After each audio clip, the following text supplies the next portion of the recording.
Hello everybody, welcome back to another video. My name is Mitchell. My name is Steven. And today we're gonna be doing a director's commentary of the short film that we uploaded a week ago titled Headed West. Now I know we've been milking this project for quite some time now, but trust me, this is the last video we're gonna be making about this. Next week is gonna be back to your regular scheduled programming. We thought we'd do a director's commentary, watch the video with you guys, and just kind of break it down even further than we did in the BTS, and just kind of go through the quirks and features that it has. Also, at the very end of this video, we're gonna be leaving you guys with a playthrough of the video that shows the timeline, shows all of the layers, shows the raw footage, as well as the final product. So if you guys wanna see that, stick around to the end of the video, or go to this time code right here. Anyways, let's get started. We're gonna hop on a Zoom call with Tommy because social distancing and coronavirus. And that's about it, so let's get started. Hello. Hi. How's it going? How are you guys? I said that. I'm good. How are you guys? I'm good. Yeah, let's get into this thing. We've been talking for like the last hour, I'm gonna be completely honest here. We just thought we'd make it look nice and candid for you guys. Okay, and starting in 3, 2, 1, play.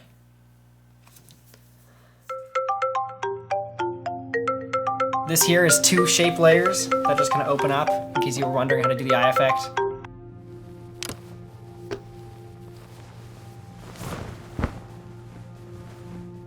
Sound design here. Where did I put my glasses?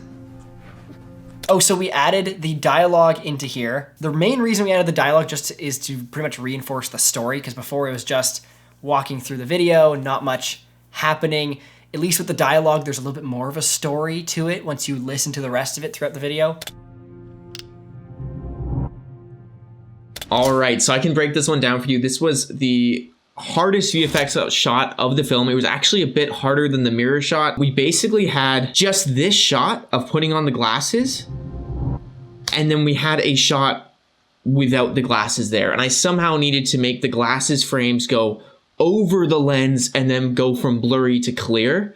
I'm gonna go frame by frame here, but right there, that's the switch between real life and now. This is a completely redone background, and I have cut out the hands, added fake smudges on the lenses, everything, so they can zoom right over the camera, and it looks like you're going through the glasses, going from blurry to the clear shot right through the lenses. So that one was a nightmare. That was probably, I think, 25 hours of editing, which was just ridiculous.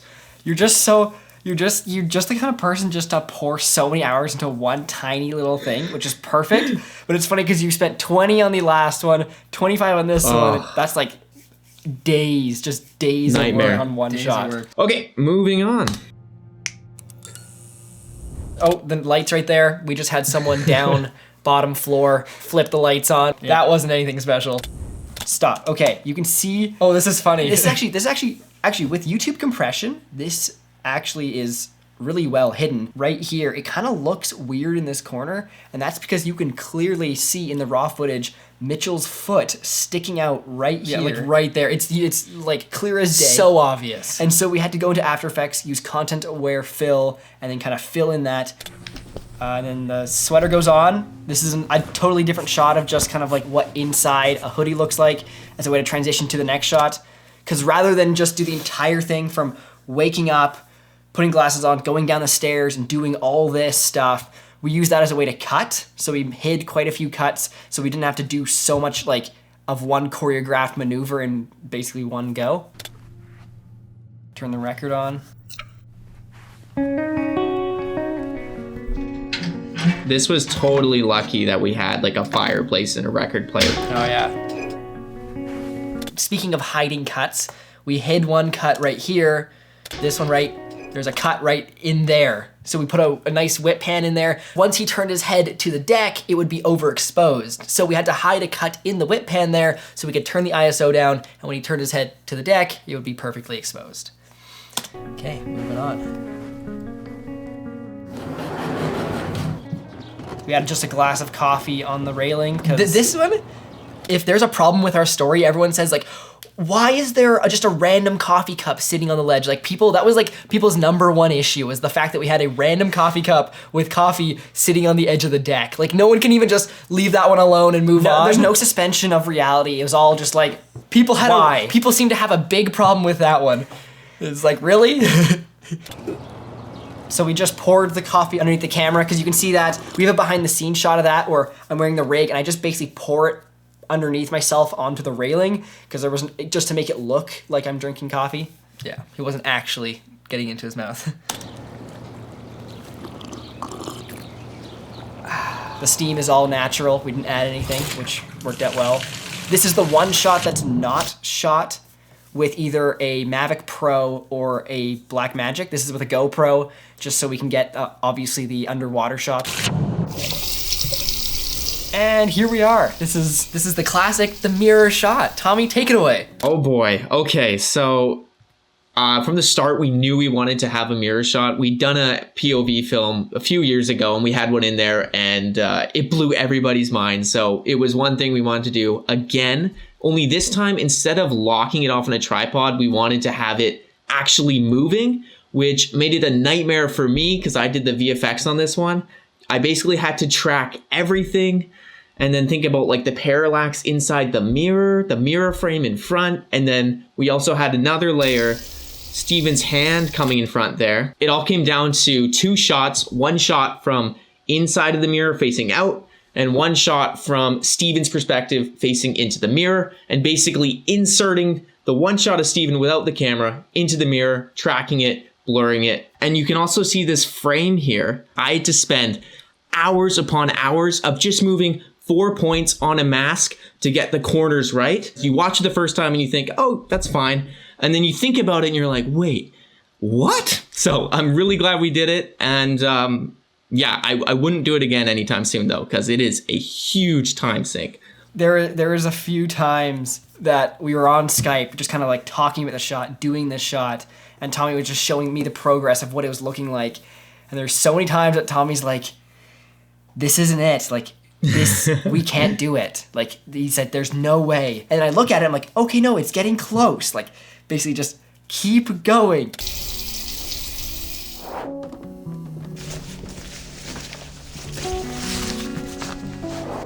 We're out of the boat. A little bit dodgy taking the Blackmagic out there, but it was fine. Really nice drone shot there. Some fishing. Yeah, I can get you. This was really funny. You've probably seen it in the BTS, but our walkie-talkies didn't work. So me and Steven are literally screaming at each other, telling each other what to do. And also, we're getting a little frustrated with each other, so there are definitely some cuss words being thrown around, choicey words being thrown around. It worked out, but definitely not my finest moment. Oh yeah, the binocular shot. Huh? Nice binocular overlay. What's going on over This there? is obviously shot with a zoom lens, just kind of the perspective of the binoculars. Oh, shoot! This entire sequence of shots here was quite slow, so I actually just sped it up like 130%. Cut to black. It's funny. Okay, it's funny. That shot right there of the guy driving, that is Steven. And Steven is also the one who was wearing the head rig the whole time. So what you don't know is that he's looking at himself, technically. Yeah, driving the car, leaving. Oh yeah, skateboarding scene. Slightly sketchy, but we're trained professionals here, so.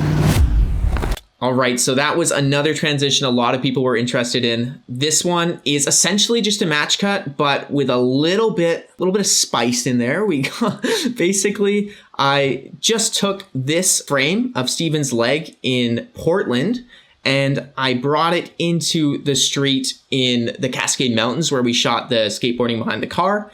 And I simply animated it forward with a little motion blur and took out his other leg from before so that you wouldn't have a weird change in leg, only the background was changing. So that helps it become really, really seamless.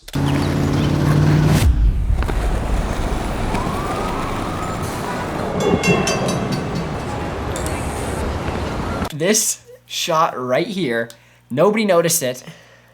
This shot isn't even from Portland or Oregon or anywhere in the United States. This is from Vancouver. We had no footage of somebody else walking just as a nice B-roll shot In the city. in the city. So what we did is we took some footage from when we went to Vancouver back in November, this one shot here, and decided to just throw it in. Thankfully, nobody noticed. If you look right there, it says West Cordova Street, which is not in Portland, it's in Vancouver. Oh yeah, walking onto the train. We just walked on, walked off.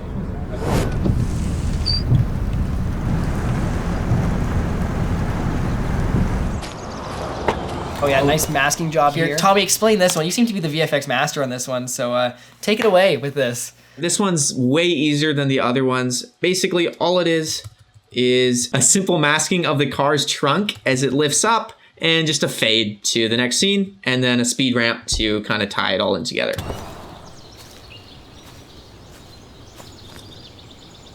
It's a nice tree.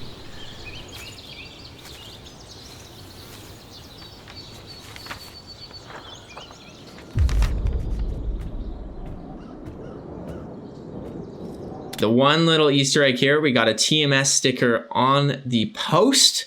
A few people noticed it, so well done. And then yes, the night transition, basic fade, just using some warping to match up the mountain peaks. This is the 59er Diner. It's in Washington, near Leavenworth. Fun fact, this dude you can see in the background there, in this very shot, if we didn't cut the audio, you can hear him yelling at us saying, "Hey, what is that thing?" And he's like yelling at us and asking us he's like, "Oh, I want to take a picture of that," while we're in the middle of a shot. So Steven just has to keep on acting and push through while this guy is like yelling at him the whole time. Nice little burger action.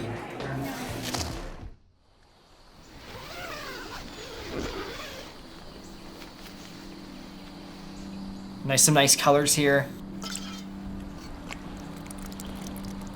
This one here is really, really hard to get like the purples, really kind of early morning vibes from this shot. I feel like I did a pretty good job. I did my best, and you can see kind of like an orange and then purple just kind of everywhere. It's super dreamy. Oh, those nice oranges and pinks and purples Just back glowing. there. Skipping the stone.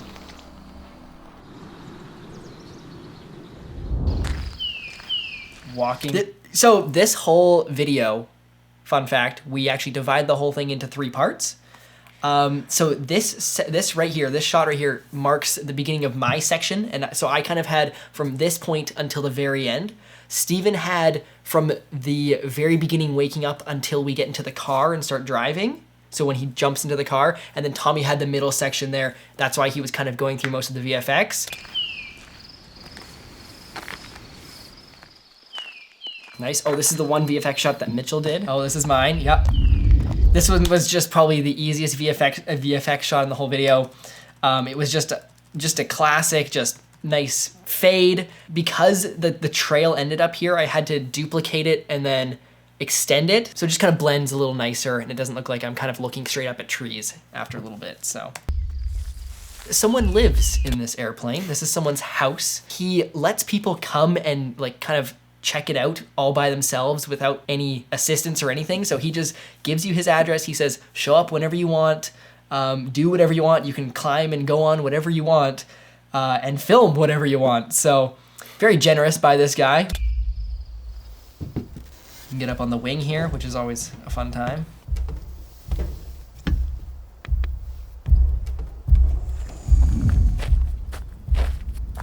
This is like the entrance if you were to go inside the house there.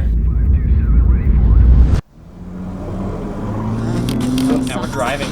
That was a little scary. Made sure we did it on some deserted roads, but I was wearing the helmet rig. The camera was right over my mouth rather than over my eyes. I could see quite well, so I could drive just fine. Now this is where the one song in the whole video starts. We used the radio to kind of tune that in. Thought we would use this as kind of like a nice climactic moment near the end. Oh, this dog. I think this is one of the best moments in the entire film, which is totally a stroke of luck, because we were walking into the waterfall and just so happens that this lovely lady had this dog here, which is a perfect kind of dog for this kind of video. Very P&W looking dog. It was a bloodhound, which was like, you can't get more Pacific Northwest than that. So we asked her like, hey, can we get a shot with your dog? And she was like, yeah, sure, whatever. It was kind of tricky though. They usually say that filming with animals and children are the two hardest things, and this was very true, because he kept wanting to like look at the ground or like look at the stick, which is why I was trying to grab the stick out of his mouth.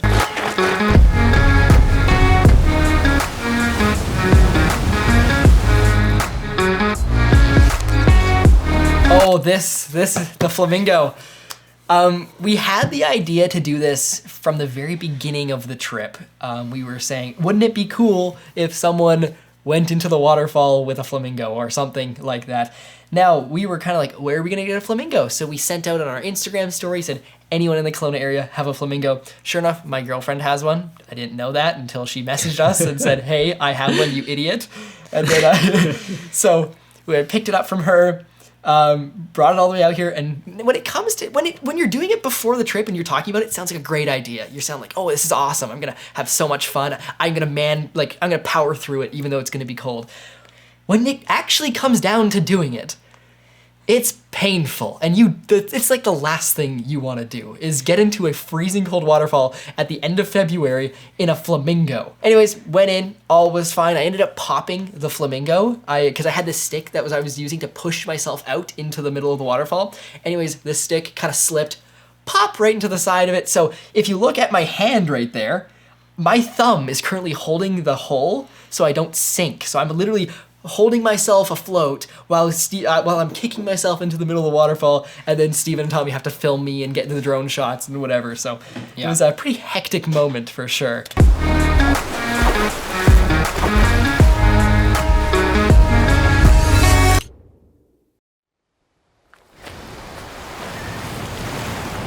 Oh yeah, Aiden Robbins making an appearance in the video. Cape Flattery, beautiful location.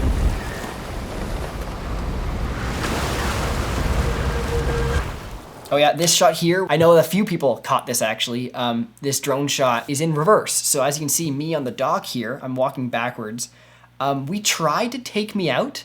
It's just that this was done the day that we were uploading the video. There wasn't enough time, and basically After Effects kept crashing, so we weren't able to actually take me out. We just kind of like, I don't know, went with it. Up the stairs. Going to bed, even though it's clearly it is nighttime. Clearly daytime outside, and it's snowing, which it was never snowing in the whole entire video. He's tired. Give him a break. He is tired. He's going to bed at this was probably at 3 o'clock. It was a crazy trip. Come on. I know, very crazy. Anyways, we tried to make it look like nighttime. We just were checking out of our Airbnb this day, and we had to be out by, I think it was 3 o'clock or something like this, or something like that. So it was like, this is like 2:30, just the last shot. It was still daytime. We couldn't wait till nighttime. Whatever, moving on. And dive into bed, and that's the end. So nice, and you can see here a few behind the scenes shots. If you haven't seen the behind the scenes, go check it out. I guess this is also behind the scenes. Yeah, this is like extended cut behind the scenes. Okay, that's pretty much the whole video. So is there anything anyone else wants to add about the video? I was just gonna say this is like the most in-depth we had gone on a project in a long time. Like we used to do a lot more of these kind of videos a few years ago, but it was really cool to finally like really labor over a short film and just put hours and hours and hours. Like how many hours do you think we put into this? Like, I'd say over 200. Over 200. Like I guess cumulatively over 200 hours. Mm-hmm. Yeah, plus filming. Like that's probably just post-production side. Yeah, and something we didn't touch on too much in this kind of walkthrough was the sound design that we did, which was just like immense. Like all of us did 1/3 of it, and it took just hours and hours and hours. And I think, like, how many layers did you have of sound, Mitch? Yours was ridiculous. At one point, I think I had 23 layers of audio. Yeah. You'll see kind of in the playthrough near the end of this video, when we do the timeline playthrough, you can see all the layers of sound design as they play and come into the video. And that leads me into my next little segue of this video. If you guys are ever in need for any music or sound effects or anything like that for like audio related for your YouTube videos, make sure you go and check out Epidemic Sound. There is a link in the description to get a 30-day free trial. We just wanted this video to be kind of relaxed just because we did spend so much time on the last two videos And we still want to keep the weekly uploads because we have quite a lot of free time now that a lot of things have been canceled because of COVID-19. Also, if you haven't done so already, follow us on Instagram at TMSProductions_. And with that, we're gonna leave you guys with the complete playthrough of the timeline, raw footage, and the actual finished product of the video.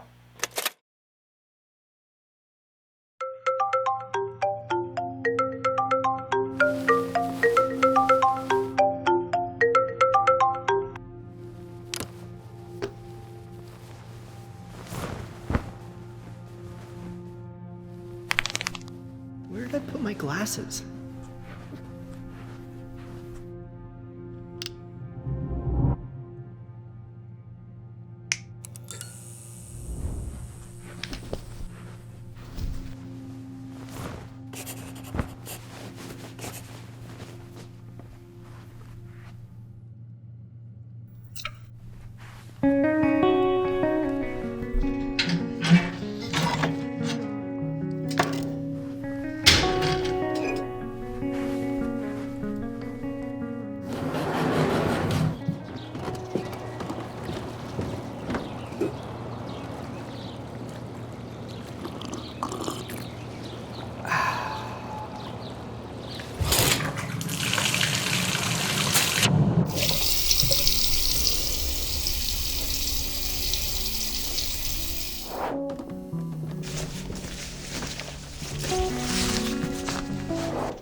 Man, I can get used to this. Still gotta pack for my trip tomorrow.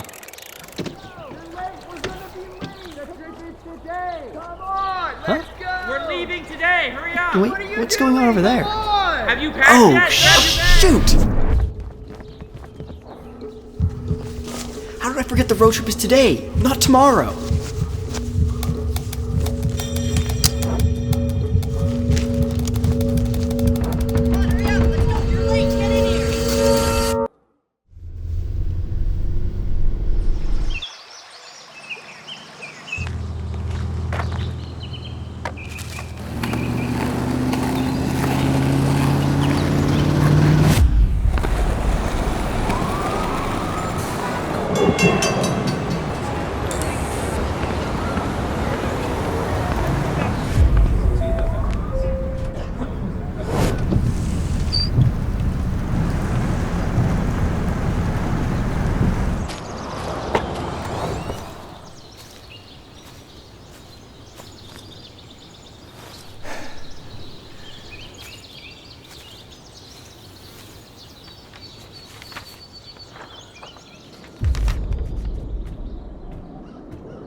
Hair's good. Okay. Push Hello- it. Wait, push it on the sides. You look like. Shut up. You do!